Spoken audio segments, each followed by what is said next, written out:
In a quiet valley, nestled between emerald green hills, a small village thrived. The villagers lived simple, peaceful lives, tending to their crops, weaving baskets, and gathering by the central square to share stories. But there was one thing that set this village apart from all others: its river. It was not just any river, it was known as the Whispering River. For those who sat by its banks and listened carefully, would hear soft voices drifting through the water. Some said it carried the echoes of ancestors, others believed it was a spirit watching over the village. No one knew for certain, and over time, people stopped listening.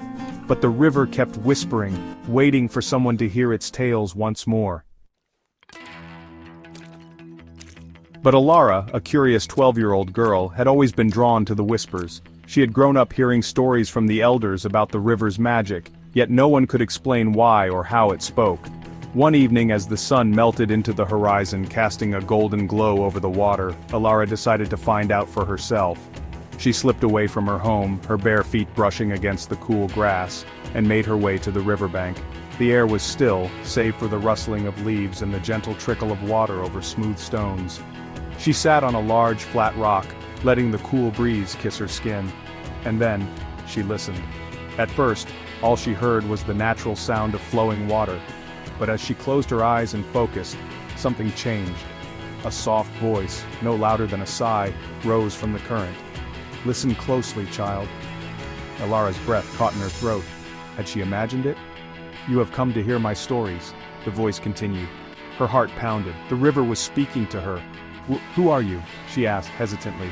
"I am the keeper of memories. I have carried the dreams, fears, and secrets of this land for centuries." Elara hesitated, then whispered, "Can you tell me a story?" The river rippled as if chuckling. "I will tell you one, if you promise to remember it. I promise." The water swirled gently, as if gathering its thoughts, and then the voice began. The river spoke of ancient times, of dreams and memories long forgotten. Elara listened, captivated by the tales that flowed like the river itself. As the moon rose high, casting a silver glow, the river's stories continued to unfold. Elara's eyes widened with wonder, each story more enchanting than the last. The whispers of the river carried her into a world of dreams and memories.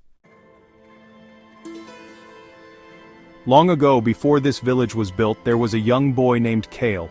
Elara leaned forward, captivated. Kale was a dreamer. He would sit by my banks and tell me his wishes. Wishes to see lands beyond the hills, to hear the songs of birds unknown, to walk where no footprints had ever been left. But the people of his time did not believe in such dreams. They told him to stay, to farm, to weave, to be content with the world as it was. Yet Kale could not ignore the call of the unknown. And so, one night, he made a choice.